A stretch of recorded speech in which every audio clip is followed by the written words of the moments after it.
용전 감사리자 근간이 원수에 남서 원서에 남서 시신정내 동양신번지 허공계 하음해상 삼계 요새 시신정내 동양신번지 허공계 하음해상 승계 팔고사와 시신정내 동양인번기 허공계 하음해상 하계 단처 일체 호법선신영기여 원신중자계 어머도량 실내 수공발보리 대법사 강리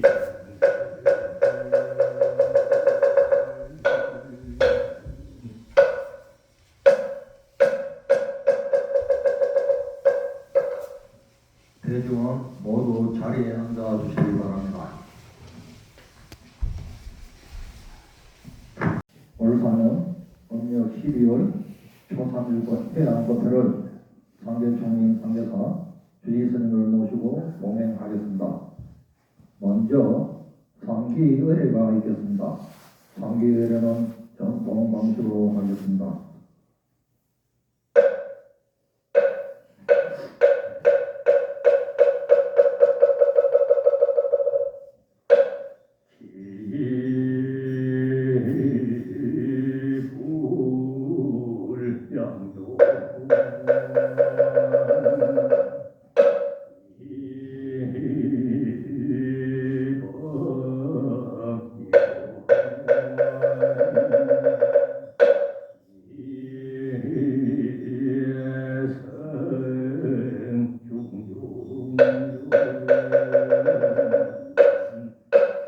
이어서 상계총경 상계사 주지스님이신 지연스님의 법문이 있겠습니다.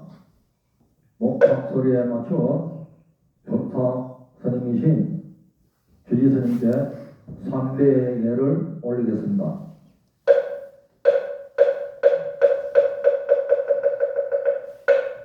차결은 신심의 대유왕 신가랑 의안 대법사 강의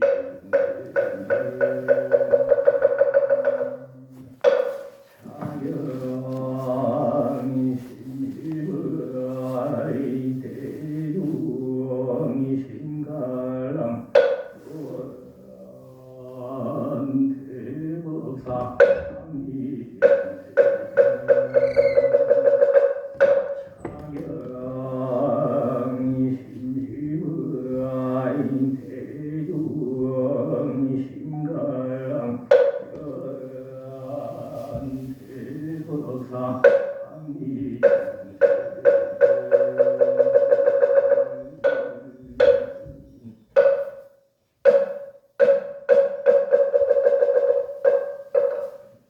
대중은 모두 자리에 앉아 주시기 바랍니다. 반갑습니다. 오늘 버스 운행했는데 한 분 타고 한 분. 갈 때는 버스 타고 가세요. 버스. 알았어요? 네. 귀한 버스를 구매했는데 많이 이용해 주셔야죠. 먼저 우리 이제 을사년 마지막 12월 이제 정기 법회입니다. 그리고 우리가 이제 다음 달부터는 이제 그 새로운 한 해가 정력으로 시작됩니다. 마지막 우리가 한 달을 을사년 마지막 12월 한 달을 잘 보내기 위해서 이렇게 초하루부터 해서 초사년까지 3일 동안 기도했습니다. 30기도 신중 퇴양 기도 때 같이 우리 반야신경 읽으면서 퇴양하도록 하겠습니다. 같이 나눠주신 반야신경 같이 독송하고 큰 스님 고산 큰 스님의 안하심 강의하도록 하겠습니다. 같이 듣도록 하겠습니다.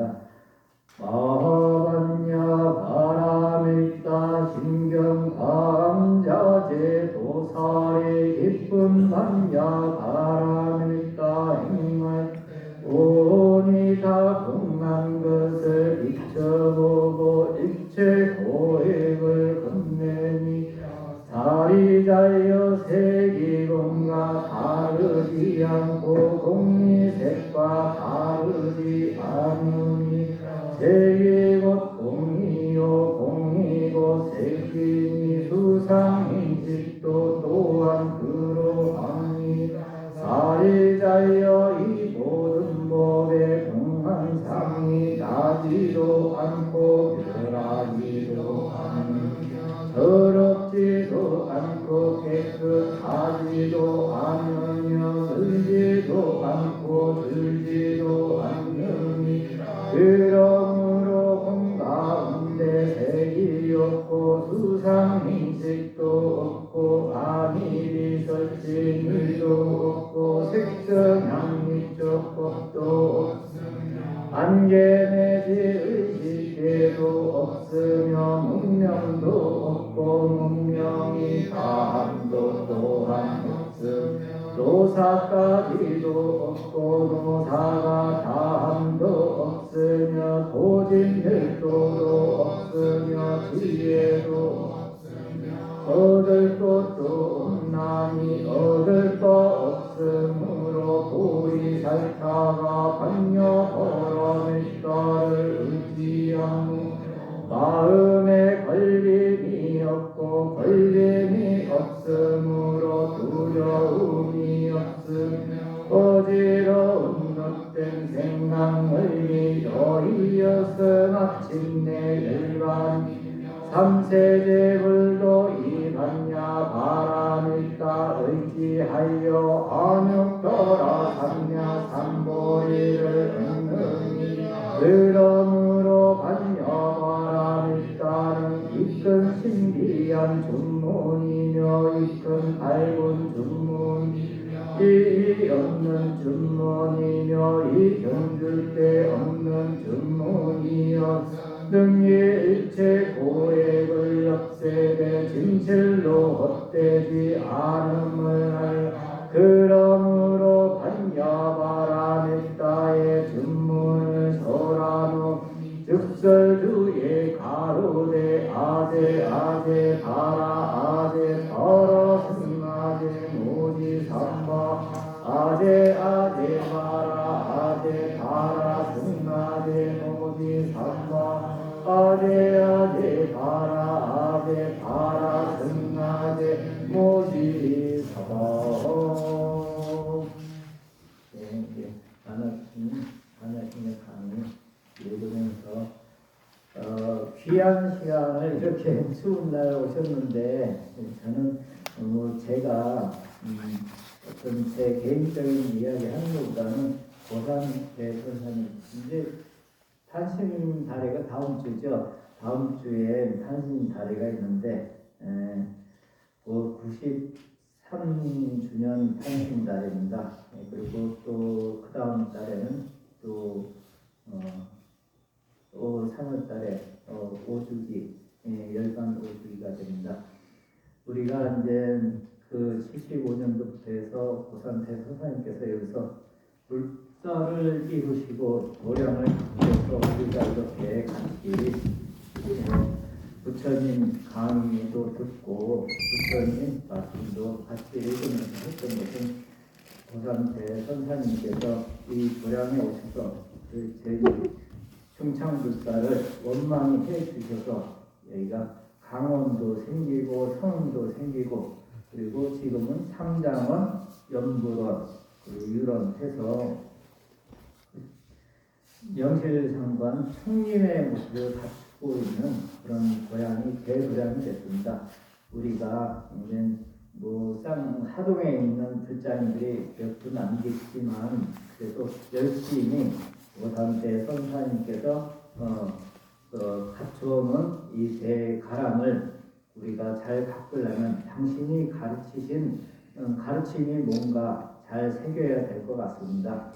그래서 이제 반야신경 강의도 당신 법문하신 내용을 중심으로 해서 하도록 하겠습니다. 24번째 반야신경 강의입니다. 수상행식 역부여식.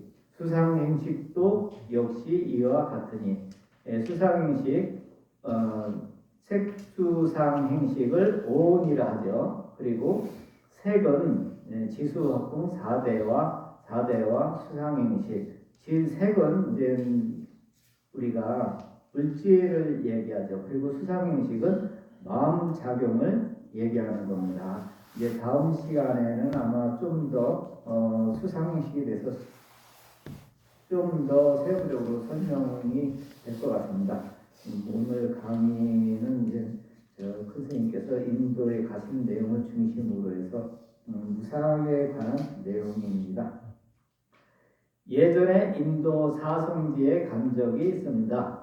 반야신경의 불고부영도리를 알려면 인도 사성지부터 갔다 와야 합니다. 다 갔다 오셨죠? 안 가보신 분? 시장도 안 가봤어요? 진짜로? 시장계사 불자님들 많이 안 가셨네. 갔다 왔죠. 우리 심호 팀장님 빨리 갔다 오시네요. 다음에 쌍계사 아무래도 다음 하동에 있는 어떤 사찰에서 인도 성지순례 간다면 한 번쯤 다녀오시면 그래야 우리 큰 스님께서 와서 사성지를 한번 갔다 와야 될 것 같습니다. 인도 사성지 가운데 바라나시에서 한참 올라가면 항아강이 있습니다. 영어로는 겐지스강이고 인도 사람들은 금가강이라고 하고 중국 사람이나 우리나라 사람, 동양 사람들은 한문으로 번역을 해서 항아강이라고 합니다. 겐지스강, 금가강, 항아강이라고 하는 것이 이름은 달라도 모두 같은 강을 이야기하는 것입니다. 이 항아강에 가보니까 거기에 힌두 사당이 있습니다. 인도 풍습은 사람이 죽으면 항아강에 가서 시신을 목욕을 시킨다고 합니다. 목욕을 한 번만 시키는 것이 아니라 뚝 담갔다가 들것에다가 메고 올립니다.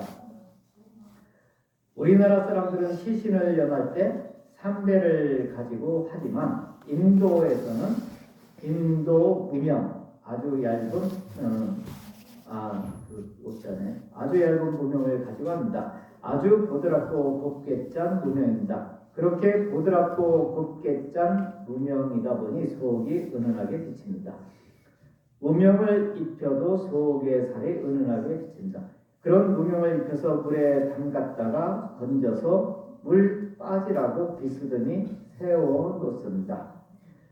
세워 놓으니까 옷이 몸에 달라붙어서 그대로 몸이 드러납니다. 그런 시신이 쭉 늘어서 있는 것을 보고 사진을 찍으려고 하니까 절대 못 찍게 합니다. 구경만 실컷 하라고 합니다. 그렇게 물이 빠지면 또 한 번 더 담급니다. 그렇게 해서 3번 담근 후에 화장을 합니다. 노지에다가 그대로 화장을 합니다. 인도 풍습이 언제든지 자기 화장비는 평소에 자기 몸에 지니고 다닌다고 합니다. 그 화장비는 아들, 딸에게도 안 맡기고 부부간에도 안 맡긴다고 합니다. 그래서 아무리 강도라고 해도 이것은 내 화장비요 하면 훔쳐가지를 않는다고 합니다. 아무리 독한 강도라고 해도 그 사람 화장비 뺏어가는 강도는 없다고 합니다. 우리나라에서 옛날에 흉년이 아무리 들어도 찐나락 먹는 사람이 없는 것과 같습니다. 요즘은 찐나락 따로 보관 안 하죠. 농협에 신청하면 나오니까. 근데 저는 어릴 때 농사를 안 져서 잘 모르는데 신나라 까먹는 소리하고 같은 글자가 같은 건가요?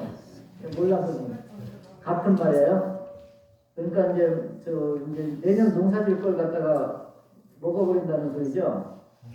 이게 이제 쉽게 말해서 말도 안 되는 소리를 하는 거예요. 신나라 까먹는 소리.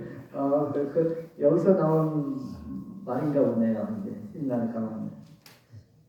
그런 말을 쓰면서도 우리는 신나라 보지도 못했잖아요. 사실은 지금 사람들은 농사 이제 어릴 때부터 예전에 농사 짓던 분들은 알겠지만, 그래서 인도에서는 사람이 죽으면 몸수색을 해서 화장비부터 먼저 찾아낸다고 합니다. 그러면 그 돈을 가지고 초상을 치릅니다.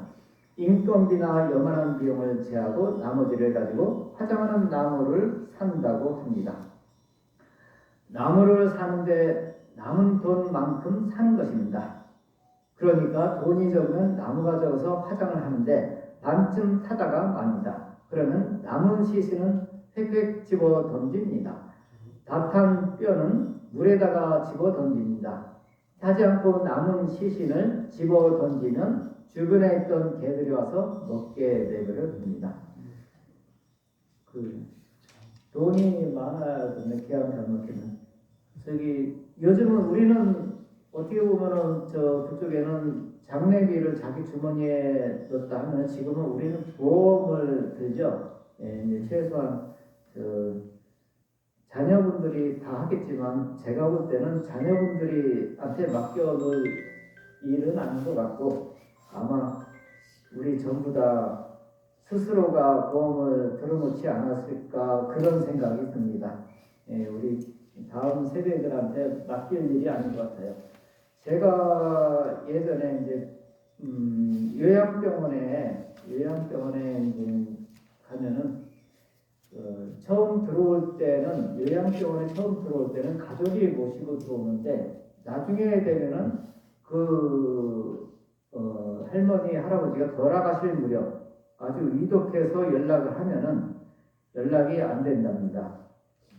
그러나 연락이 안 되면은 거기서는 이제 국가에서 하는 비용 가지고 처리를 해서 화장을 해가지고 무연고 납골당에 모셔놓는답니다. 무연고 납골당에 모셔놓고 무연고 납골당에 가보면은 저도 사진으로만 봤는데 무연고 납골당은요 3년 동안 모셔놓는데 앵글로 짠 엉성한 창고에다가 쭉 갖다 놓습니다. 근데 지금 쉽게 말해서 돈이 없는 분들은 우리나라는 지금 복지가 잘 돼서 국가에서 그렇게 다 처리를 해서 해주는데, 옛날에 주머니에 장례비를 든 사람이나 지금 자녀들이 이제 연락이 안 돼서 소외된 어르신들이나 옛날이나 지금이나 인도나 우리나라나 환경은 비슷한 것 같습니다. 여러분들 죽고 나면 컨테이너 박스 앵글에다가 유구를 갖다 놓든 산소에 납골당을 잘 지어서 모셔놓든 죽으면 똑같겠지만, 그래도 그 과정들이 보면은 우리가 좀 자녀분들하고 그런 자기를 갖다가 관계를 잘 하든지 아니면은 보험을 잘 들어놓든지, 보험을 잘 들어서 마지막 장례 비용, 장례 잘 치러지도록 준비를 미리 해야 될 것 같습니다. 근데 사람은, 저도 며칠 전에 어느 이제 병원에 중환자실 갔다 왔는데 나이가 70 조금 넘으신 분인데 벼랑간에 쓰러지셔서 거의 의식이 없는 뵙고 왔어요. 근데 나이하고 상관이 없습니다. 언제 우리가 이제 이렇게 날씨 변동이 심하거나 위험할 때는 언제 쓰러져도 모르는 상황입니다. 항상 그러니까 내일, 그리고 우리도 언제 그렇게 될지 모른다는 생각을 가지고 하시면은, 우리가 이제 무상이라는 이 공부를 하는 이 책 내용이 그런 겁니다. 한번 마지막 큰 스님 본문 읽으면서 또 이어가겠습니다. 그래서 인도에서는 사람이 죽으면 몸수색을 해서 화장비부터 먼저 찾아낸다고 합니다. 그러면 그 돈을 가지고 초상을 치릅니다. 인건비나 영하는 비용을 제하고 나머지를 가지고 화장하는 나무를 산다고 합니다. 나무를 사는데 남은 돈만큼 사는 것입니다. 그러니까 돈이 적으면 나무가 적어서 화장을 하는데 반쯤 타다가 맙니다. 그러면 남은 시신은 획획 집어 던집니다. 다 탄 뼈는 물에다가 집어 던집니다. 타지 않고 남은 시신을 집어 던지면 주변에 있던 개들이 와서 먹게 내버려 둡니다. 인도에 가면 그 광경을 볼 수가 있습니다. 그리고 남은 뼈는 항아강 물에 집어 던지는 것입니다. 그러니까 항아강 물 밑에는 그런 뼈가 가득합니다. 우리나라처럼 빻아서 버리는 것이 아니라 그대로 집어 던지기 때문입니다. 그래서 배를 타고 가다 보니까 강물 바닥에 전부가 인골은 아니겠지만 뼈가 가득합니다. 그런데 이렇게 하는 것은 보통 사람 장례법이고 바람도 높은 사람들의 장례식은 다릅니다. 그런 사람들은 시신의 돌을 달아서 깊은 곳에 들어가 그대로 강물에 가라앉게 합니다.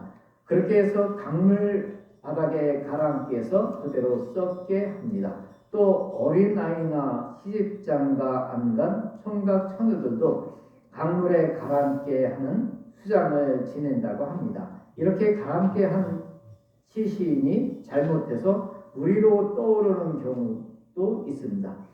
그렇게 떠오르는 경우에는 눈으로 볼 수 없을 만큼 참혹하기도 합니다. 이런 것을 보면 우리 생각에는 보통 더러운 물이 아닙니다. 그런데도 인도에서는 항아 강물을 성수라고 합니다. 인도 힌두신이 내려준 젖줄기와 같은 성수로 여깁니다. 그래서 산 사람들은 그 항아 강물에 와서 목욕을 합니다. 그 물에 목욕을 해야 업장 소멸을 하고 죽어서 천당을 간다고 전부 항아 강물에 들어와서 목욕을 하는 것입니다. 아이, 어른, 남녀노소 할 것 없이 전부 목욕을 하면서 그 물을 먹고 마시고 씻으면서 좋다고 하는 모습이 참 볼만합니다. 여기서 여러분들이 불구부정 더럽지도 아니하고 깨끗하지도 아니한 도리를 거듭해야 합니다. 깨끗한 것이 본래 없습니다. 본래부터 더러운 것도 없다는 것을 알아야 합니다. 방석 좀 따라 펴주세요. 오늘 방석 좀 펴주세요. 여기 방석 좀 꺼내주세요. 요 앞에 와서 앉으세요. 뒤쪽에 추우니까 잠깐만 금방 끝나 한 10분 이내로 끝나니까 잠깐 앉아주세요. 방석 깔고 앉으세요. 우리가 이제 오늘 저 수상행시 역부여시 우리가 이제 수상행식도 또한 그러하니라 내용의 이제 고산 대선사님의 본문을 읽었습니다. 이렇게 귀한 시간에 이제 제가 고산 대선사님의 본문도 읽어드렸지만 부처님께서는 또 이러한 무상에 대해서 또 어떻게 말씀해 주셨나 하고 찾아보니까 경전에도 부처님께서 말씀하신 내용이 있습니다. 부처님께서 말씀하신 내용도 조금 읽어드릴 테니까 한번 들어보시기 바랍니다. 룻바난다라고 그때 부처님 당시에 절세 미녀가 있답니다. 절세 미녀가 어느 정도가 잘생겨야 절세 미녀라고 하는지 어느 정도일까요? 절세 미녀는 상에서 다 오신 것 같은데 근데 밖에 바람 많이 부는 거죠? 아유. 부처님 말씀 조금 읽어드리고 오늘 마무리하도록 할게요. 난타 장로의 출가 전 약혼녀였던 룻바 난다는 빼어난 미모를 가지고 있었습니다. 난타 장로의 출가 전 약혼녀랍니다. 하지만 난타도 출가하고 그녀의 어머니마저 출가하자 하는 수 없이 자신도 비구니가 되었습니다. 하지만 자신의 미모가 대단하다고 생각하고 자신의 몸에 대한 집착이 매우 강하였습니다. 스스로가 너무 미모가 뛰어나다고 생각해서 그랬나 봐요. 얼마나 스스로가 이쁘다고 하면은 그 출가한 비구니가 돼서도 자기 몸에 대한 집착이 강했을까 생각이 듭니다. 그녀가 사원에 들어오자 부처님은 신통력으로 16살에 뛰어나게 아름다운 처녀를 만들어서 당신과 룻바난다 둘만이 이 여인을 볼 수 있게 하셨습니다. 저기 룻바난다가 스스로가 이쁘다고 합니다. 더 이쁜 16살짜리 아름다운 처녀를 룻바난다고 같이 있게 했습니다. 룻바난다가 이 여인을 보니 자신은 황금 백조 앞에 까마귀 꼴이었습니다. 비유를 특이하게 황금 백조 앞에 까마귀, 룻바난다가 까마귀 꼴이랍니다. 황금 백조 앞에 까마귀 꼴. 그녀에게서 눈을 떼지 못하고 쉴 새 없이 감탄사를 발하였습니다. 그러자 부처님께서는 그 처녀를 20살 먹은 여인으로 변하게 했습니다. 그 다음에는 또 다시 애 하나 낳은 여인으로 변하게 하였습니다. 그리고 중년 여인으로 변하게 하고 마침내 늙어 빠진 할머니로 변하게 했습니다. 다시 그녀의 몸이 병들어 부풀어 오르더니 누런 고름이 흘러나오고 구더기가 꾸물거리며 기어 나왔습니다. 이윽고 까마귀와 개들이 달려들어 뜯어먹기 시작했습니다. 룻바난다가 이러한 모습을 보고 생각했습니다. 바로 이 자리에서 여인이 늙고 병들어 죽었듯이 나의 몸도 늙고 병들어 죽을 것이다. 그녀는 이렇게 자신의 몸을 무상한 것으로 바라보게 되었습니다. 무상하다고 바라보게 되자 자신의 몸이 괴로운 것이고 실체가 없는 것이라고 새롭게 인식하게 되었습니다. 부처님께서는 이를 알고 개성을 읊으셨습니다. 이 몸과 살과 피로 이 몸은 살과 피로 덮여 있고 뼈 무더기로 쌓아 올린 하나의 묶음, 그 안에 교만과 비방, 늙음과 죽음이 함께 머무르고 있다네. 이 개성을 듣고 룻바난다는 아라한가를 성취했습니다. 예, 법구경의 내용입니다. 우리도 이 개성 들었는데 아라한가를 성취해야겠죠. 아무튼 우리 이제 색수상행식 고상태 선사님의 강의와 부처님의 룻바난다의 이야기를 듣습니다. 저도 쌍계사 온 지는 해인사는 90년도 왔지만 쌍계사는 91년도에 왔습니다. 그리고 강원에는 93년도에 왔는데 그때 젊으신 분들이 저도 늙고 여러분도 늙고 같이 늙고 35년 전의 일이 36년 전의 일이 엊그제 같은데 벌써 이렇게 됐습니다. 우리가 무상한 이 시간을 이렇게 또 초3일 그리고 초하루부터 초3일까지 행준기도를 열심히 하면서 정진하는 시간을 보낸다는 것은 참으로 의미 있는 시간입니다.